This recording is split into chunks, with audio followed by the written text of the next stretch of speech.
आपसे पूरी जिंदगी झूठ बोला गया है। एक ऐसा झूठ जिसने करोड़ों लोगों की सोच, विश्वास और भविष्य को कैद कर दिया।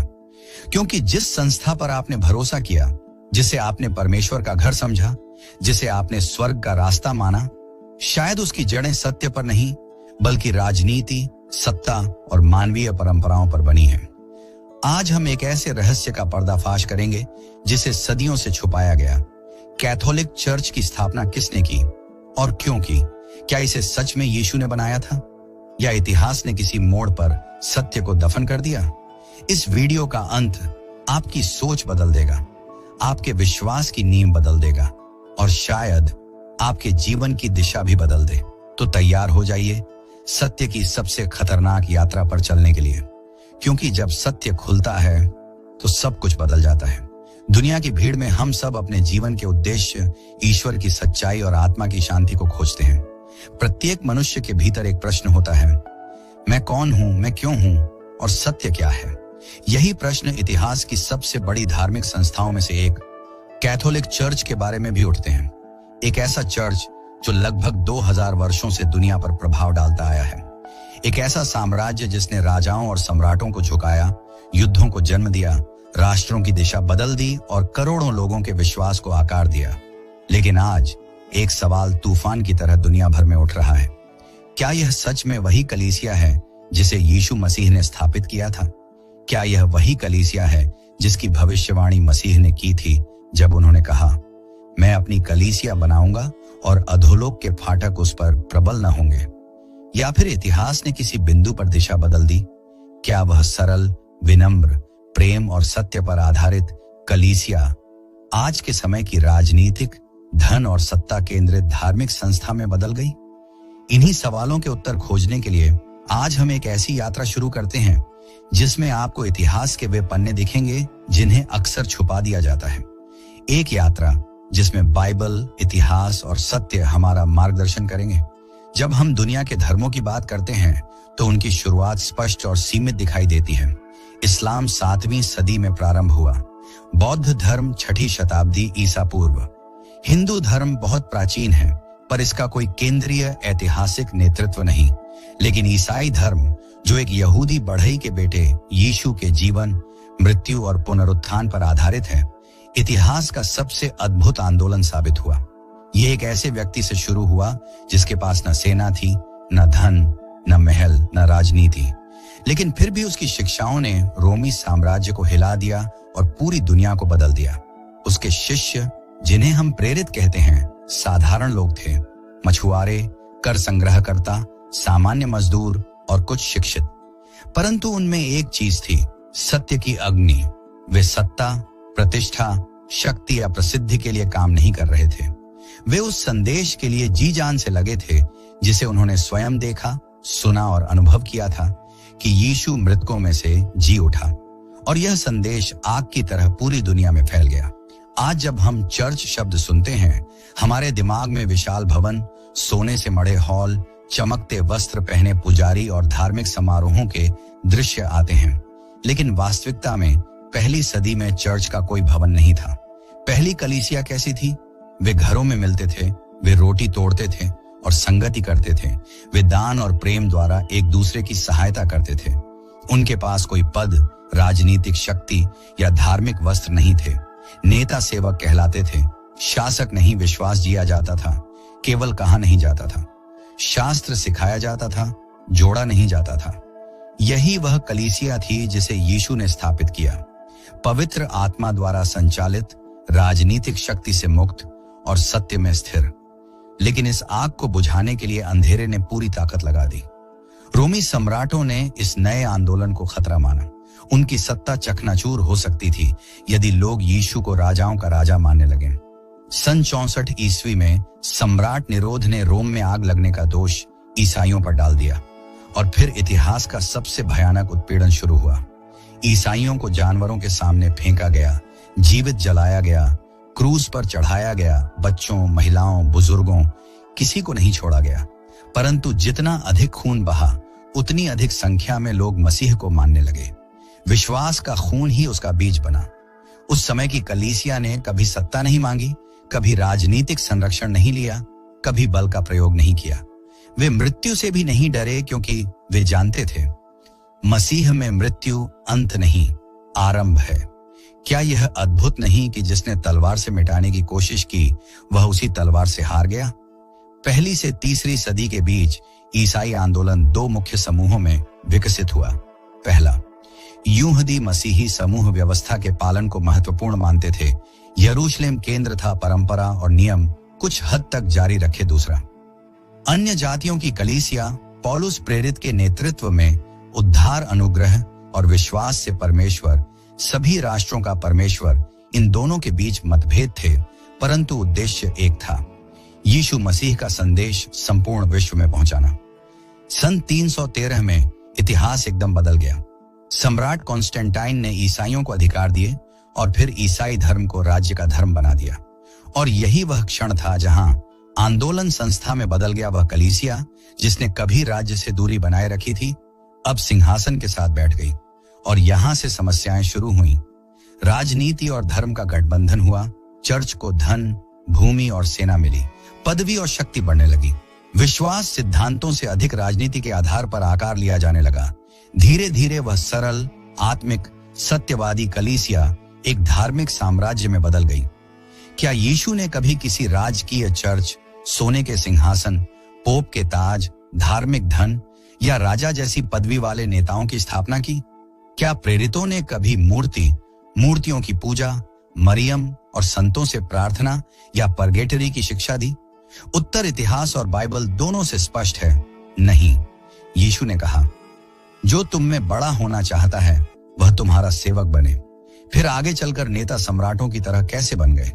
यही हमारी खोज का लक्ष्य है। यह श्रृंखला किसी पर हमला करने के लिए नहीं है। हम नफरत, तिरस्कार या अपमान नहीं सिखा रहे। हम सत्य खोज रहे हैं, बाइबल के सत्य, इतिहास के सत्य और आत्मिक सत्य।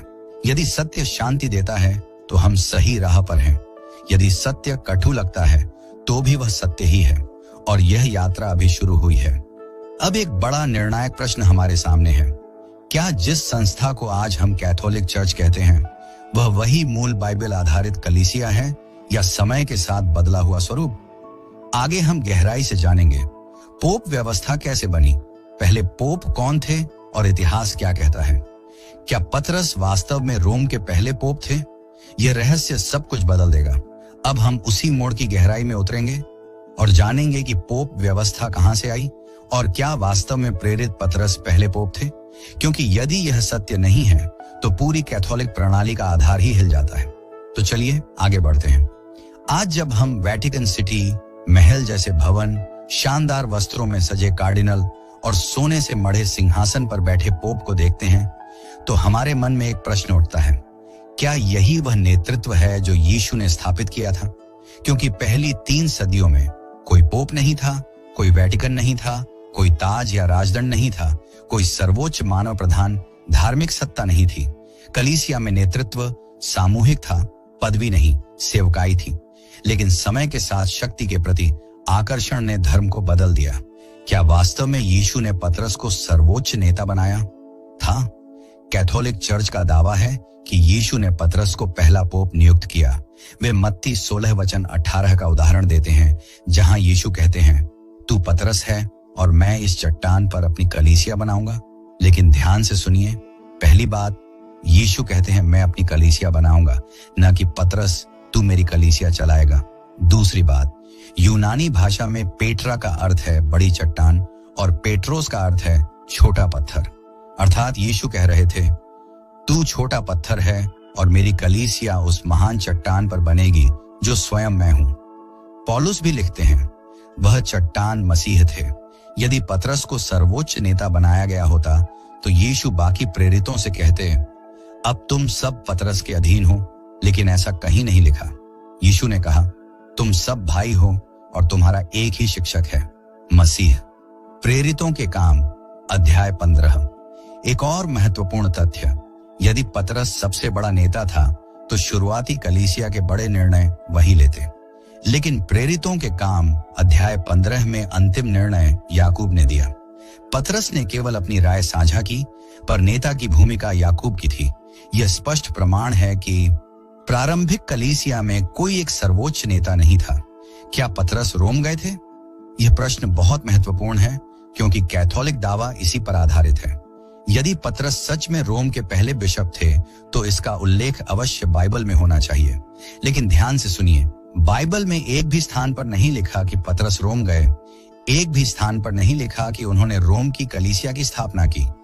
एक भी स्थान पर नहीं लिखा कि वह रोम के बिशप थे और न ही कहीं कि उन्होंने पोप उत्तराधिकार नियुक्त किया। जब पौलुस ने रोमियों का पत्र लिखा जो रोम की कलीसिया के लिए था, तो उन्होंने पतरस का उल्लेख क्यों नहीं किया? यदि पतरस वहां होते और वह सर्वोच्च नेता होते तो पौलुस का मौन असंभव होता। इतिहास का यह मौन बहुत कुछ कहता है। पहले वास्तविक पोप कौन थे? कैथोलिक चर्च कहता है कि पतरस पहले पोप थे, लेकिन इतिहास कुछ और बताता है। वास्तव में सन 590 ईस्वी में ग्रेगरी द ग्रेट पहले ऐसे नेता थे जो राजनीतिक और धार्मिक दोनों सत्ता रखते थे, जिसके अधीन सभी बिशप आए, जिसने पोप की सर्वोच्चता को संस्थागत रूप दिया। यानी पतरस का पोप होना ऐतिहासिक तथ्य नहीं बल्कि बाद में बनाया गया सिद्धांत है। 600 वर्षों तक पोप व्यवस्था का कोई अस्तित्व नहीं था। यदि यह परमेश्वर की योजना थी तो क्या वह 600 साल तक छिपी रही? क्या परमेश्वर की कलीसिया इतनी भ्रमित थी? निश्चित रूप से नहीं। कॉन्स्टेंटाइन का प्रभाव, सत्ता और विश्वास का मिलन। सन 313 में कॉन्स्टेंटाइन ने ईसाइयों को स्वतंत्रता दी और कुछ साल बाद ईसाई धर्म को राज्य धर्म बना दिया। यहीं से विश्वास राजनीति से मिलने लगा। चर्च को धन मिला, बिशपों को सरकारी वेतन मिला, चर्च भवन बनाए गए, धार्मिक पदवी बढ़ने लगी और अंत में कलीसिया सत्ता केंद्र बन गई। जहां आत्मिकता समाप्त हुई वहां राजनीति शुरू हुई। यही वह क्षण था जहां आंदोलन संस्था में बदल गया, सेवकाई साम्राज्य में बदल गई और सत्य परंपरा में खोने लगा। पोप व्यवस्था और यीशु की शिक्षा में अंतर। यीशु की शिक्षा, पोप व्यवस्था नेता सेवक होता है, नेता राजा जैसा होता है। कलीसिया आत्मिक परिवार। कलीसिया सत्ता का साम्राज्य, एक मध्यस्थ, मसीह कई मध्यस्थ। संत, मरियम सत्य स्वतंत्र करता है, परंपरा बंधन बनाती है। यीशु ने कहा, मेरा राज्य इस संसार का नहीं है। तो फिर धर्म और राज सत्ता का यह गठबंधन किसका काम था? अब एक बड़ा प्रश्न हमारे सामने है, क्या कैथोलिक सिद्धांत बाइबल पर आधारित है या मानव परंपराओं पर? यही हम आगे गहराई से जानेंगे। परगेटरी की शुरुआत कब और कैसे हुई? संतों और मरियम की मध्यस्थता का आधार क्या है? मूर्तियों की उपासना कैसे शुरू हुई? क्या बाइबल इन शिक्षाओं का समर्थन करती है? अब हम उस बिंदु पर प्रवेश करने जा रहे हैं जहां से विश्वास का रूप और अर्थ बदलने लगा, जहां मानव परंपराएं पवित्र शास्त्र से ऊपर उठाई गईं, जहां सिद्धांतों को आध्यात्मिक सत्य के आधार पर नहीं बल्कि राजनीतिक और सांस्कृतिक परिस्थितियों के आधार पर गढ़ा गया। तो आइए पूरी ईमानदारी और खुली आंखों के साथ सत्य का सामना करें। परगेटरी कहां से शुरू हुआ और क्यों? कैथोलिक चर्च सिखाता है कि मृत्यु के बाद एक स्थान होता है जिसे परगेटरी कहा जाता है, जहां आत्माएं शुद्ध होती हैं और फिर स्वर्ग में प्रवेश करती हैं। लेकिन सुनिए, यह विचार बाइबल में नहीं है। न तो यीशु ने कभी इसकी शिक्षा दी, न प्रेरितों ने, न प्रारंभिक कलीसिया ने। तो फिर यह शिक्षण कैसे जन्मा? ऐतिहासिक स्रोत बताते हैं 4वीं से 5वीं सदी के बीच, जब चर्च सत्ता में आ चुका था, संतों की प्रार्थनाएं, मृतकों के लिए दान और धार्मिक अनुष्ठान लोकप्रिय हो चुके थे। लोग मानने लगे कि वे अपने प्रियजनों की आत्माओं की मदद कर सकते हैं। इसी दौरान एक नया सिद्धांत उभरा, मृत आत्माओं के लिए प्रार्थना और पैसे देकर छुटकारा दिलाने का विचार। 6वीं सदी में ऑगस्टीन और बाद में ग्रेगरी द ग्रेट ने इस विचार को औपचारिक रूप दिया और फिर यह घोषणा की गई, परगेटरी में आत्माओं को संतों की प्रार्थना और चर्च द्वारा दिए गए अनुष्ठानों से छुटकारा मिल सकता है। और यहीं से एक और प्रथा शुरू हुई, पाप मोचन या इंडल्जेंसेस, जहां चर्च ने घोषित किया कि एक दस्तावेज खरीदकर व्यक्ति या उसके मृत परिवार के सदस्य के पाप माफ हो सकते हैं। यह विचार न केवल बाइबल के विरुद्ध था बल्कि इसने विश्वास को व्यापार में बदल दिया। क्या यह दुखद नहीं कि मुक्ति जो यीशु ने मुफ्त दी, उसे मनुष्यों ने बेचने की वस्तु बना दिया? आज कैथोलिक चर्च सिखाता है कि संतों से प्रार्थना की जा सकती है और वे हमारे लिए परमेश्वर के सामने मध्यस्थता करते हैं। लेकिन प्रश्न यह है, यह प्रथा कब शुरू हुई? प्रारंभिक कलीसिया में मृतकों से संपर्क या उन्हें पुकारने का कोई प्रमाण नहीं मिलता। लेकिन चौथी सदी में जब चर्च में अन्य धर्मों की परंपराएं शामिल होना शुरू हुई तो ग्रीक, रोमी और मिस्री धर्मों का प्रभाव बढ़ा। इन सब धर्मों में देवताओं और नायकों के माध्यम से प्रार्थना की प्रथा थी। जब राज्य धर्म के रूप में चर्च विस्तारित हुआ तो लाखों लोगों को आसानी से जोड़ने के लिए उनके धार्मिक रीति रिवाजों को मिलाने की नीति अपनाई गई। लोगों को अपने पुराने देवी देवताओं को छोड़ना कठिन था, तो उनकी मूर्तियों को हटाने की जगह उन्हें संतों के नाम दे दिए गए और धीरे धीरे यह विचार विकसित हुआ, संत मध्यस्थ हैं। लेकिन शास्त्र स्पष्ट कहता है, परमेश्वर और मनुष्यों के बीच में केवल एक ही मध्यस्थ है, मनुष्य यीशु मसीह। जब परमेश्वर स्वयं यह स्पष्ट करता है तो फिर किसी मनुष्य की मध्यस्थता की आवश्यकता क्यों? कैथोलिक चर्च सिखाता है कि मरियम प्रार्थना सुनती है और वह मनुष्यों की मध्यस्थ है। लेकिन क्या यीशु ने कभी यह कहा? क्या प्रेरितों ने सिखाया? नहीं। मरियम सम्मान के योग्य हैं क्योंकि वह मसीह की माता थी, लेकिन उपासना और मध्यस्थता का सिद्धांत इतिहास में बहुत बाद में आया। यह शिक्षण चौथी सदी के आसपास उभरने लगा, जब यूनानी और रोमी संस्कृतियों में देवी पूजा बहुत मजबूत थी। मिस्र में आइसिस, रोम में डायना, यूनान में एथीना, सबकी माता देवी की पूजा परंपरा थी। जब लाखों लोग ईसाई धर्म में आए तो अपनी देवी रूपी भावनाओं को छोड़ना कठिन था, इसलिए धीरे धीरे मरियम को स्वर्ग की रानी, मध्यस्थ, सह उद्धारकर्ता जैसे नाम दिए जाने लगे। लेकिन यीशु ने कहा, मैं मार्ग, सत्य और जीवन हूं, मेरे बिना कोई पिता के पास नहीं पहुंच सकता। यदि यीशु ही मार्ग है तो फिर दूसरा मार्ग क्यों बनाया गया? आज कैथोलिक चर्च में मूर्तियों और चित्रों के सामने घुटने टेकना, मोमबत्तियां जलाना, हाथ जोड़ना और प्रार्थना करना आम है। लेकिन सवाल यह है, क्या यह बाइबल आधारित है? परमेश्वर ने पहली आज्ञा में कहा, तू कोई खुदी हुई मूर्ति न बनाना और न उसके आगे दंडवत करना। यह सीधी और स्पष्ट आज्ञा है। लेकिन 5वीं सदी से चर्च में मूर्तियां शामिल होने लगी। 6ठी सदी में स्थितियां बदल गईं। अब मूर्ति रखना केवल कला नहीं, उपासना का केंद्र बन गया। क्यों? क्योंकि मूर्तियां लोगों को नियंत्रण में रखने का सरल तरीका थी। दृश्य चीज विश्वास से अधिक प्रभावी होती है। लेकिन बाइबल का परमेश्वर अदृश्य है, क्योंकि वह मूर्तियों के सीमित ढांचे में बंद नहीं होता। कैथोलिक चर्च यह सिखाता है, चर्च की परंपरा बाइबल के बराबर अधिकार रखती है और कई बार परंपरा को बाइबल पर प्राथमिकता दी जाती है। लेकिन यीशु ने कहा, तुम अपनी परंपराओं के कारण परमेश्वर के वचन को निष्फल कर देते हो। सत्य यह है, जब मनुष्य बाइबल से ऊपर अपनी परंपराएं रखता है तो वह अपनी मानव निर्मित धार्मिक संरचनाओं का दास बन जाता है। अब अगला सबसे आवश्यक प्रश्न है, क्या सत्य पर लौटना संभव है?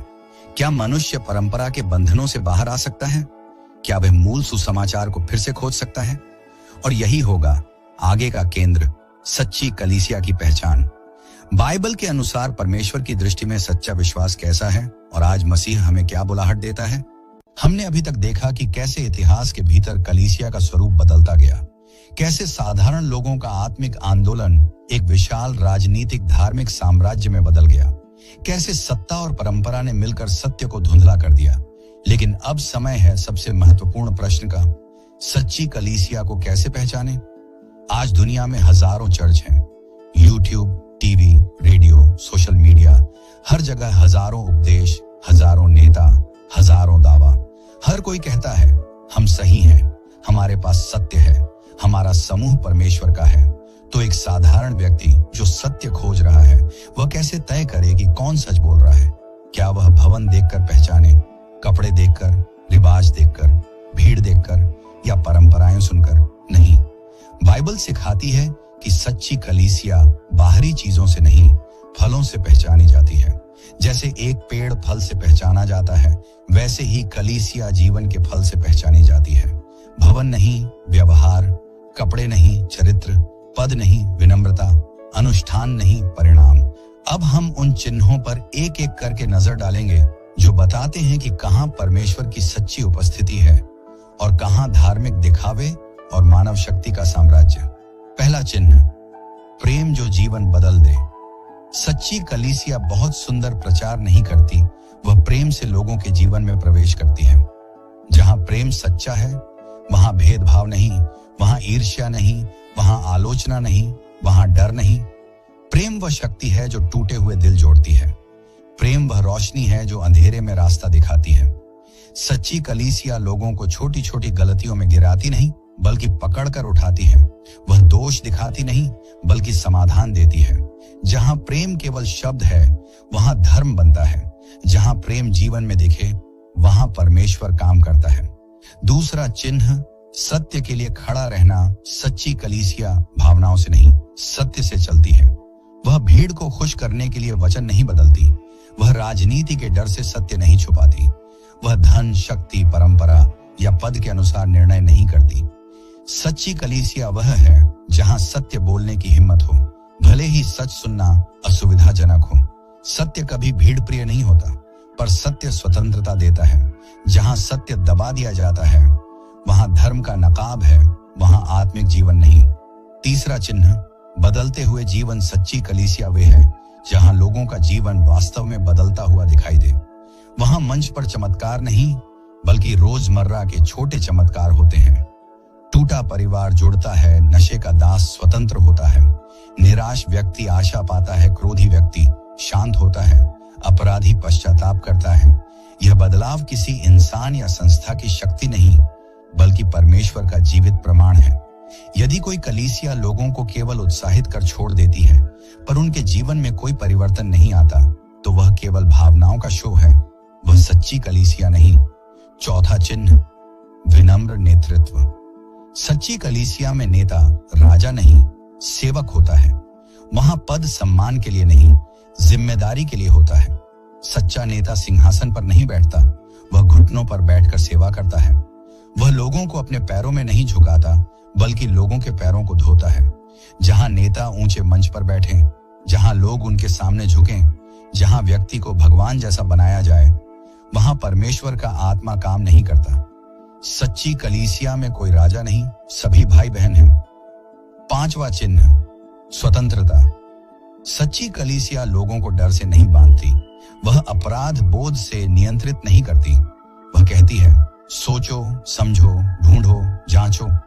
जहां प्रश्न पूछने पर सजा मिले वहां सत्य नहीं, जहां विवेक दबाया जाए वहां नियंत्रण है। सच्ची कलीसिया आपको स्वयं खड़ा होना सिखाती है, किसी इंसान पर निर्भर होना नहीं। छठा चिन्ह, शांति। सच्ची कलीसिया से लौटकर मन भारी नहीं लगता, वहां से लौटते ही सिर पर बोझ नहीं बैठता। वहां वातावरण हल्का होता है, शांति गहरी होती है, आत्मा ताजा होती है। अगर किसी बैठक या सभा से लोग डर, अपराध बोध या तनाव लेकर लौटें तो यह चेतावनी है। परमेश्वर का आत्मा दोष नहीं देता, वह मार्ग दिखाता है, वह बोझ नहीं डालता, वह बोझ उठा लेता है। सातवां चिन्ह, एकता। सच्ची कलीसिया में पार्टी नहीं होती, गुट नहीं होते, राजनीति नहीं होती, दूरी और विभाजन नहीं होता। वहां असहमति हो सकती है पर संबंध नहीं टूटते। एकता का अर्थ सबकी राय पर समान होना नहीं, एकता का अर्थ उद्देश्य में एक होना है। जहां लोग छोटी चीजों के कारण टूट जाए वहां प्रेम कमजोर है, वहां नेतृत्व कमजोर है। सच्ची कलीसिया टूटती नहीं और अगर टूटे तो फिर जुड़ती है। आठवां चिन्ह, सेवा। सच्ची कलीसिया केवल उपदेश के लिए नहीं है, वह जिंदगी में उतरती है। वह भूखों को भोजन देती है, वह अनाथों की मदद करती है, वह रोते हुए के साथ रोती है, वह कमजोर का बोझ उठाती है। वहां मंत्रालय मंच पर नहीं सड़क पर होता है। जहां सेवा नहीं केवल प्रदर्शन हो वहां आत्मिकता नहीं कार्यक्रम है। नौवां चिन्ह, पवित्रता। पवित्रता का अर्थ परिपूर्ण होना नहीं, पवित्रता का अर्थ है सही दिशा में बढ़ना। यह बाहरी दिखावा नहीं, यह मन की अवस्था है। जहां पाप छुपाए जाते हैं, जहां गलती स्वीकारने में शर्म हो, जहां समय बदलने के नाम पर सिद्धांत बदले जाएं, वहां सत्य नहीं समझौता है। पर सच्ची कलीसिया में गलती स्वीकारना कमजोरी नहीं मजबूती है। 10वां चिन्ह, वचन का केंद्र। सच्ची कलीसिया केवल परंपरा से नहीं वचन से चलती है। वचन अंतिम अधिकार है, मानव विचार नहीं। वचन मार्गदर्शक है, परंपरा सहायक हो सकती है पर शासक नहीं। जहां बाइबल को किनारे रखकर किसी मनुष्य के शब्द को सर्वोच्च बनाया जाए वहां नियंत्रण है। वचन प्रकाश है, जहां प्रकाश है अंधेरा भाग जाता है। जब आप अपने समुदाय, अपने अनुभव या अपने धार्मिक समूह को देखते हैं, क्या ये चिन्ह वहां दिखाई देते हैं? क्या वहां प्रेम है? क्या सत्य बोलने की स्वतंत्रता है? क्या शांति है? क्या जीवन बदल रहे हैं? क्या नेता विनम्र हैं? क्या वचन सर्वोच्च है? यदि यह सब दिखाई देता है तो वहां परमेश्वर काम कर रहा है। पर यदि इसके विपरीत वातावरण है तो चाहे वह कितना भी बड़ा, पुराना, सुंदर या प्रभावशाली क्यों न हो, वह सच्ची कलीसिया नहीं है, क्योंकि सच्चाई पहचान से नहीं, परिणाम से पहचानी जाती है। आगे क्या? अब हम अगले भाग में उतरेंगे सच्चे विश्वास और नकली विश्वास के बीच अंतर, और यह कि आज परमेश्वर हमें व्यक्तिगत रूप से क्या बुलाहट दे रहा है, क्योंकि यह यात्रा केवल इतिहास समझने के लिए नहीं बल्कि निर्णय लेने के लिए है। आगे हम चर्चा करेंगे झूठी और सच्ची आत्मिकता का भेद, कैसे सत्य की ओर वापस लौटें, और आज हमारा कदम क्या होना चाहिए। हमने अब तक सत्य की लंबी यात्रा तय की। हमने इतिहास की धूल में दबे पन्नों को उठाया, राजनीति और धर्म के गठबंधन को समझा, और यह पहचाना कि सच्ची कलीसिया भवन, शक्ति या परंपरा नहीं, बल्कि जीवन का सत्य, प्रेम, विनम्रता और परिवर्तन है। लेकिन अब सबसे महत्वपूर्ण क्षण सामने है, क्योंकि सत्य को सुनना पर्याप्त नहीं, सत्य आपको निर्णय की दहलीज पर खड़ा कर देता है। और अब प्रश्न यह है, आगे तुम क्या करोगे? क्योंकि सत्य के सामने केवल दो मार्ग होते हैं, या तो हम उसे स्वीकार कर पथ बदलते हैं, या हम उससे बचने के लिए बहाने बनाते हैं। सत्य आपको चुनौती देता है, सत्य आपको हिला देता है, और सत्य आपको वहां ले जाता है जहां परिवर्तन शुरू होता है। परिवर्तन भीतर से शुरू होता है, बाहर से नहीं। दुनिया कहती है कि बदलाव बड़े कदमों से होता है, लेकिन परमेश्वर कहता है बदलाव दिल की दिशा बदलने से शुरू होता है। बदलाव तब होता है जब एक व्यक्ति शांत बैठकर स्वयं से कहता है, मैं अब वही नहीं रहूंगा जो मैं अभी हूं। सच्चा परिवर्तन भीड़ के सामने नहीं, मौन में शुरू होता है। गिरजाघर में नहीं, दिल में शुरू होता है। किसी मंच पर नहीं, रोजमर्रा की जिंदगी में शुरू होता है। सच्चा परिवर्तन वह है जहां व्यक्ति खुद से सच बोलता है। निर्णय का समय, दो रास्ते सामने। जब सत्य सामने आता है तो मनुष्य तीन तरह की प्रतिक्रियाएं देता है। एक, कुछ लोग सुनते हैं पर चुपचाप आगे बढ़ जाते हैं। वे कहते हैं अच्छी बातें हैं पर जीवन में बहुत व्यस्त हूं, और फिर वे पुराने मार्ग पर लौट जाते हैं। दो, कुछ लोग भावुक होते हैं पर कदम नहीं उठाते। वे कहते हैं मैं बदलूंगा, कभी ना कभी, और कभी कभी आता ही नहीं। तीन, और कुछ लोग खड़े हो जाते हैं। वे कहते हैं बस बहुत हुआ, अब मैं सत्य में चलूंगा। यही लोग इतिहास बदलते हैं। निर्णय ही परिवर्तन का जन्म स्थान है। सच्चे विश्वास की पहचान संबंध, नियम नहीं। धर्म दुनिया को नियम देता है, करो मत करो, ये पाप है, ये पुण्य है। लेकिन परमेश्वर संबंध चाहता है, नियम नहीं। वह डर पर नहीं, भरोसे पर खड़ा रहता है। वह कहता है आओ, जैसे हो वैसे आओ। वह यह नहीं कहता पहले खुद को ठीक करो फिर मेरे पास आना। सच्चा विश्वास भय से नहीं चलता, सच्चा विश्वास प्रेम से चलता है। सच्ची कलीसिया वह है जहां लोग परमेश्वर से इसलिए प्रेम करते हैं क्योंकि उन्होंने उसकी दया का अनुभव किया, न कि इसलिए कि वे दंड के डर से मजबूर हैं। परिवर्तन के 5 कदम, सरल लेकिन शक्तिशाली कदम। 1, सत्य को स्वीकार करो, अपनी स्थिति के बारे में ईमानदार बनो। कौन सी चीज तुम्हें बांध रही है? कौन सा डर रोक रहा है?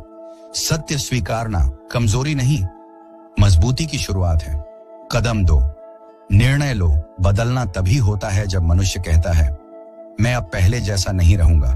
कोई और आपके लिए निर्णय नहीं करेगा, नेता नहीं, चर्च नहीं, परिवार नहीं, निर्णय आपका है। कदम 3, पुराने भार को छोड़ो। कुछ चीजें छोड़ना जरूरी है। दोष, डर, नाराजगी, नकली दिखावा, बंधन जो आप पकड़कर बैठे हैं, यही चीजें आपको रोके हुए हैं।